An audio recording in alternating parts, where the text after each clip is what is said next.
Chapitre 3. Les moments marquants caractérisent votre leadership.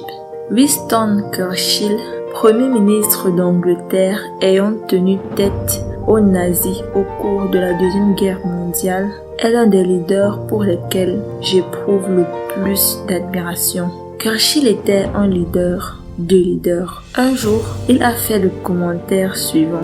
À chaque époque, il vient un temps où un leader doit se lever pour répondre aux besoins de l'heure. Par conséquent, tout leader potentiel a la possibilité de modifier la société pour le mieux. Chose stratégique, il y a des époques où nul leader ne se manifeste à l'heure propice. Qu'est-ce qui fait qu'un leader émerge pour relever les défis de l'heure? Ou plus précisément, qu'est-ce qui déterminera si vous choisissez d'aller de l'avant pour relever efficacement les défis auxquels vous êtes confronté? Je crois que le facteur dominant est la manière dont vous faites face à certains moments critiques de votre vie. Ces moments vous caractérisent comme personne et comme leader. Comment serez-vous caractérisé? Si vous êtes familier avec ma conception du leadership et mon enseignement sur le succès, vous savez que je crois fermement à la croissance personnelle. Par contre, je ne crois pas au succès instantané. En fait, l'un de mes principes de base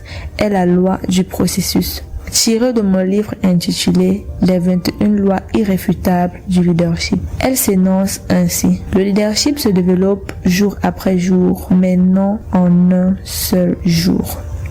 Toutefois, je crois aussi que les choix que nous faisons dans des moments cruciaux contribuent à nous former et à informer les autres sur ce que nous sommes. Il y a donc des moments qui définissent qui nous sommes. Voici pourquoi je pense qu'ils sont importants. 1. Les moments décisifs nous révèlent ce que nous sommes vraiment. La plupart des gens de notre vie viennent, vont et se ressemblent. Par contre, il y en a quelques-uns qui diffèrent de tous les autres. Ils nous offrent l'occasion de nous tenir debout, de nous démarquer de la foule et de saisir le moment, ou alors de rester assis parmi la foule et de le laisser passer. De tels moments, pour le meilleur ou pour le pire, définissent qui nous sommes. Ils nous montrent ce dont nous sommes faits. Nous accordons souvent beaucoup d'importance aux événements qui sont des bornes dans notre vie, qui en ponctuent saisons et réalisations. Nous nous réjouissons à l'avance d'une remise de diplôme, d'un mariage ou d'une promotion. Toutefois, certains de nos moments décisifs nous prennent tout à fait par surprise, se produisant souvent en temps de crise. Premier point, nous sommes confrontés à un échec personnel. Deuxième point, nous devons prendre position face à un enjeu quelconque. Troisième point, nous faisons l'expérience de la souffrance. Quatrième point, on nous demande d'accorder notre pardon. Et cinquième point, nous avons un choix désagréable à faire. Nous sommes parfois conscients de l'importance de nos actions sur le coup, alors que nous pouvons distinguer clairement deux sentiers devant nous, l'un ascendant, l'autre descendant. Cependant, en d'autres occasions, hélas, nos moments décisifs surviennent sans que nous les percevions comme tels. Ce n'est qu'après, lorsque le temps a passé, que nous réfléchissons à ce qui s'est produit, que nous comprenons leur importance. D'une manière ou d'une autre, ces choix définissent ce que nous sommes. 2. Nos moments décisifs révèlent aux autres notre véritable identité.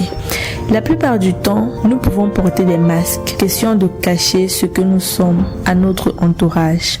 Cependant, dans les moments critiques, cela n'est pas possible. Dans de tels cas, notre curriculum vitae n'a plus d'importance, pas plus que nos efforts pour nous mettre en valeur d'ailleurs, et notre image ne signifie plus rien. Les moments marquants braquent un réflecteur sur nous. Sous son feu, nous n'avons pas le temps de donner une autre tournure à nos actions.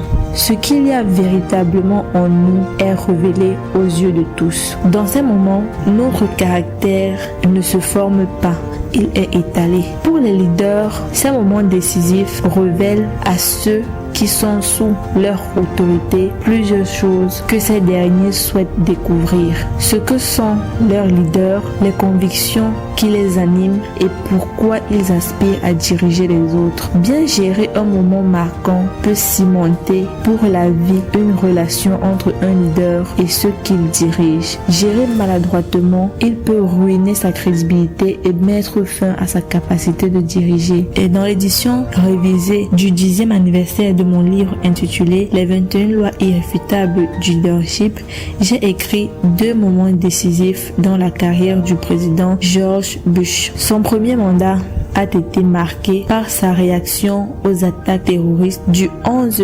septembre 2001. À ce moment tragique, il est parvenu à toucher le cœur des Américains, si bien que même ceux et celles qui n'avaient pas voté pour lui étaient disposés à lui donner sa chance comme leader. Par contre, son deuxième terme a été caractérisé par sa déplorable réaction à l'ouragan Katrina le 29 août 2005. À quelques jours, le peuple américain a eu l'impression d'un vide de leadership et plusieurs des partisans du président l'ont désavoué comme leader. Mon intention n'est pas de me montrer critique à son égard. Nous avons tous fait l'expérience de l'échec. Mon point est que les moments marquants des leaders peuvent avoir des effets spectaculaires sur les autres. Lorsque les leaders réagissent correctement, tout le monde y gagne. Dans le cas contraire, tout le monde y perd. 3. Les moments décisifs déterminent qui vous deviendriez. Vous ne serez jamais plus la même personne après avoir vécu un moment marquant. Vous vous trouverez en quelque sorte déplacé vers l'avant ou vers l'arrière. Mais ne vous y trompez pas, vous serez déplacé. Pourquoi donc? Parce que les moments décisifs échappent à la normalité et rien de ce qui est normal ne fonctionne dans de telles circonstances. Je vois ces moments comme des intersections dans notre vie. Ils sont l'occasion d'effectuer un virage, de changer de direction, de choisir une nouvelle destination. Ils offrent des choix et des possibilités. Dans de telles circonstances, nous sommes contraints à faire un choix et ce dernier définira qui nous sommes. Que ferons-nous alors? Notre réaction nous engagera sur un nouveau chantier qui déterminera qui nous deviendrons dans le futur. Après un moment décisif de ce genre, nous ne serons donc plus jamais la même personne. Des moments qui ont défini qui je suis. Les moments marquants de ma vie ont déterminé qui je suis devenu.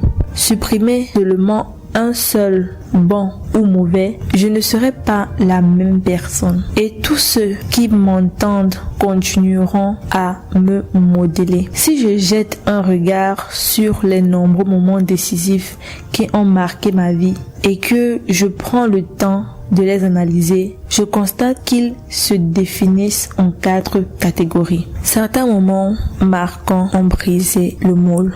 Plusieurs des moments décisifs que j'ai vécus m'ont amené à entreprendre quelque chose de nouveau. Il y a plus de 20 ans, j'enseignais le leadership à un petit groupe de personnes de Jackson, en Mississippi. À la fin du séminaire, un des participants a demandé à poursuivre cet entraînement avec moi. Je ne voyais pas bien comment cela pourrait se faire. Toutefois, pendant que nous en parlions, j'ai senti que plusieurs autres participants souhaitaient la même chose. Je me suis donc décidé sur le champ. Je leur ai dit que s'ils étaient prêts à verser un tarif modeste, je m'engagerais à écrire, à enregistrer et à leur faire parvenir une nouvelle leçon de leadership par mois. N'ayant rien fait de semblable jusque-là, je ne savais pas trop comment m'y prendre. J'ai finalement fait circuler une feuille dans la salle et à ma grande surprise, presque tous se sont inscrits. À la fin de cette journée, je ne m'étais pas rendu compte que je venais de vivre un moment marquant, mais c'était bien le cas. Ma promesse a donné naissance à ce que je nommais mon club de cassettes. Un cours de leadership sur cassette audio et plus tard sur CD. Il y a eu plus de 20 000 inscriptions jusqu'à présent et ça continue. Après plus de 2 décennies, je peux affirmer avec une certitude absolue que ma réponse à ce moment-là a été une des plus importantes décisions de leadership que j'ai prises. À l'époque, cela m'apparaissait comme un travail énorme et cela l'a été. Toutefois, ces cours mensuels m'ont permis de devenir un guide en matière de leadership auprès de milliers de leaders dans tout le pays, puis à travers le monde. Ces leçons m'ont fourni le matériau de nombreux livres et elles ont joué un rôle catalyseur dans la création d'une entreprise de documentation destinée à faciliter la croissance des leaders. Sans ces décisions, tout le cours de ma vie aurait été différent. Certains moments marquants ont brisé mon cœur. Tous les moments marquants ne sont pas positifs. J'en ai vécu de très pénibles, mais parfois ces expériences ont été l'occasion de m'arrêter et d'opérer les changements qui s'imposaient dans ma vie. L'une d'elles s'est produite le 18 décembre 1998. Au moment où s'achevait la réception de Noël de ma compagnie, j'ai soudain éprouvé une douleur débilitante et un poids sur la poitrine. Crise cardiaque. Pendant que j'étais étendue sur le plancher, attendant l'ambulance, j'ai été frappée par une réalité. Mes priorités étaient détraquées et j'étais loin d'être en aussi bonne forme que je le croyais. Dans les semaines qui suivirent, j'ai beaucoup réfléchi sur mon état de santé. Je travaillais trop, ne consacrais pas suffisamment de temps à ma famille, ne faisais pas d'exercice assez régulièrement et ne m'alimentais pas bien. Résultat, ma vie était déséquilibrée. Durant cette période, j'ai appris une leçon que Brian Tyson, ancien grand patron de la société Coca-Cola, a très bien décrit devant les étudiants à la rentrée académique de l'université Georgia Tech en 1996. Imaginez la vie comme un jeu dans lequel vous jonglez avec 5 balles. Nommez-les travail, famille, santé, amis et spiritualité. Vous les tenez toutes 5 en l'air. Vous aurez tout fait de comprendre que le travail est une balle en caoutchouc. Vous l'échappez et elle rebondit aussitôt. Par contre, les 4 autres balles, famille, santé, amis et spiritualité, sont en verre. Si vous en échappez une, elle sera irrévocablement éraflée, égratignée, ébréchée, endommagée ou même brisée. Les balles que vous échapperez ne seront plus jamais les mêmes. Vous devez comprendre cela et vous efforcer de mettre de l'équilibre dans votre vie. J'ai eu beaucoup de chance. Lorsque j'ai échappé la balle santé, elle a été effritée, mais n'a pas été éclatée. Depuis qu'il m'a été donné une deuxième chance, j'ai redéfini mes priorités. Je passe plus de temps avec ma famille, je fais régulièrement de l'exercice et j'essaie de manger mieux. Je ne fais rien de cela à la perfection, mais je m'efforce d'avoir une vie plus équilibrée. Je ne sais pas avec quelle sorte de balle vous jonglez en ce moment, mais je vous conseille de ne pas attendre d'échapper une de celles qui sont importantes avant de vous livrer à une révision de vie. Vous pouvez opérer des changements sans devoir faire l'expérience d'une crise cardiaque. Certains moments décisifs ont brisé certains murs. Parfois, les moments décisifs tiennent à une nouvelle occasion qui se présente et à l'effort qu'on fait pour la saisir. C'est ce qui m'est arrivé il y a plusieurs années. Sur les 25 années pendant lesquelles j'ai travaillé comme pasteur, j'en ai consacré 17 à l'achat de terrain, à la construction d'édifices et à la collecte de fonds pour les payer. Un jour, un pasteur et un homme d'affaires en vue de Phoenix, Arizona, ont pris l'avion pour venir déjeuner avec moi à San Diego. Ils avaient entrepris un projet de construction et me confirent qu'ils s'adressaient à moi en raison de ma grande expérience et de la collecte de fonds destinés à transformer une vision en réalité. Ce qui ne s'enseigne pas dans les séminaires. À la fin de notre déjeuner, ils m'ont demandé de les aider à organiser une collecte de fonds pour leur projet. Si vous pouvez le faire pour votre congrégation, a dit l'un d'eux, vous pouvez certainement nous aider. Cela m'est apparu clair sur le coup. Je pouvais les aider. Et il me fallait le faire. À leur départ, nous nous sommes donné la main et j'ai accepté de les aider. Je me suis rendue à ma voiture dans le parking et j'ai appelé un ami. La semaine prochaine, lui ai-je dit, nous entreprendrons d'aider les églises à recueillir des fonds pour réaliser leurs rêves. C'est ainsi qu'est née la compagnie Enjoy State Worship Service. Certains moments marquants ont brisé des records. Les moments décisifs les plus profonds permettent à quelqu'un d'atteindre un niveau nettement plus élevé. C'est ce qui s'est produit il y a 5 ans pour Équipe, organisme sans but lucratif que mon frère Larry et moi avons fondé en 1996 pour former des leaders à l'échelle internationale et leur fournir des ressources. Les premières années ont été typiques de l'évolution des organisations débutantes. Nous tentions de nous implanter, de recruter des bienfaiteurs et de mettre sur pied une équipe de direction. Ces années ont été parsemées d'essais et d'erreurs, d'ajustements et de modifications, pendant que nous établissons notre crédibilité comme organisation de leadership. À mesure que le temps passait, je sentais bien qu'Équipe avait besoin d'une vision qui lui gagnerait la sympathie et apporterait l'aide de ceux qui croyaient en notre mission. J'ai découvert cette vision et je l'ai présentée un soir à de centaines de supporters réunis pour un banquet. J'ai dépeint Équipe comme une organisation qui formait 1 million de leaders en 5 ans à travers le monde et fournirait des ressources. Puis, j'ai mis l'auditoire au défi de l'aider à remplir ce mandat. Les gens adhéraient à cette vision et Équipe a monté en flèche vers un nouveau niveau. Cette soirée a constitué un moment marquant pour des centaines de gens. Elle est devenue, après 5 ans, une expérience ayant changé la vie d'1 million d'autres personnes. Décelez vos moments marquants. Les leaders deviennent de meilleurs dirigeants lorsqu'ils vivent un moment décisif et y réagissent correctement.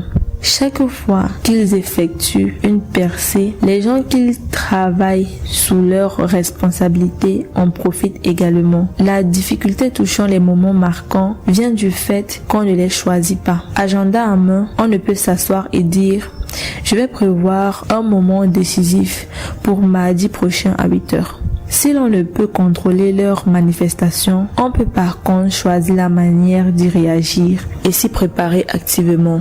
Voici comment. 1. Réfléchissez au moment décisif passé. On dit que ceux qui n'étudient pas l'histoire s'exposent à en répéter les erreurs. Cette maxime s'applique non seulement à une nation ou à une culture, mais également aux individus et à leur histoire personnelle. Pour un leader, le meilleur professeur est encore l'expérience qu'il a su évaluer. Jetez un regard sur les expériences marquantes de votre passé et vous pourrez déterminer comment y faire face à l'avenir. 2. Préparez-vous au moment décisif à l'avenir. Une des choses les plus précieuses dans ma vie a été de faire des choix importants avant les temps de crise ou de décision. Cela m'a permis de gérer simplement mes décisions dans les moments critiques. Quelques-unes d'elles ont été prises durant mon adolescence, d'autres dans la vingtaine ou dans la trentaine et quelques autres plus tard. J'ai écrit longtemps sur ces décisions dans mon livre intitulé « Pour qu'aujourd'hui compte ». Mais je vous les énumère ici, de sorte que vous puissiez en comprendre l'essentiel. Attitude. Je vais choisir ma meilleure attitude chaque jour et en faire mon priorité. Je déterminerai les priorités chaque jour et j'agirai en conséquence. Santé. Je vais me fixer certaines règles de vie saine et m'y conformerai chaque jour. Famille. Je vais cultiver des relations avec des membres de ma famille et en prendre soin chaque jour. Pensée. Je vais m'efforcer à réfléchir sainement et cultiver cette habitude chaque jour. Engagement. Je vais prendre des engagements appropriés chaque jour et m'y tenir. Finances. Je vais gérer adéquatement l'argent que je gagnerai chaque jour. Foi. Je vais approfondir ma foi et vivre en accord avec elle chaque jour. Relations. Je vais tisser des relations et m'y investir intensément chaque jour. Générosité. Je vais être un modèle de générosité et planifier des actions concrètes dans ce sens chaque jour. Valeurs. Je vais adopter des valeurs positives et les mettrai en pratique chaque jour. Croissance. Je désirerai m'améliorer et m'efforcerai à vivre l'expérience chaque jour. Je n'ai pas à me débattre avec des questions. Lorsque je vis un moment marquant, elles sont déjà réglées et je suis libre pour me concentrer sur la situation qui se présente et prendre mes décisions en accord avec ces principes. 3. Tirer le meilleur parti des moments cruciaux d'aujourd'hui. Maintenant que vous êtes à l'afflux des moments marquants, vous êtes mieux placé pour en tirer le meilleur parti. N'oubliez pas, on n'est jamais le même après une telle expérience. Cependant, la nature des changements que nous expérimentons dépend de notre réaction à ces moments. Plusieurs nous offrent la possibilité nouvelle et avec elle des risques. Mais ne craignez pas de les prendre, car c'est souvent dans de tels moments décisifs que naissent les plus grands leaders. On a généralement tendance à croire que tous les moments marquants sont hautement spectaculaires et surviennent habituellement tôt dans la vie des leaders. Mais je pense que c'est faux. Vous n'avez pas besoin d'une série de percées importantes pour obtenir des résultats remarquables. En fait, une seule peut changer radicalement le cours des choses. Comme le disait Albert Einstein à son propre sujet, il n'a élaboré qu'une fois la théorie de la relativité. Mais cela a mis du tabac dans sa pipe pour des années à venir. Je pense que si je continue à croître, à rechercher les occasions, à saisir et à prendre des risques, je vivrai encore des moments marquants. Si je continue à faire les bons choix et je m'applique à toujours agir dans l'intérêt de mes gens dans ces moments, mon leadership continuera à se redéfinir, à se développer et à s'améliorer. Lorsqu'il en est ainsi, tout le monde y gagne.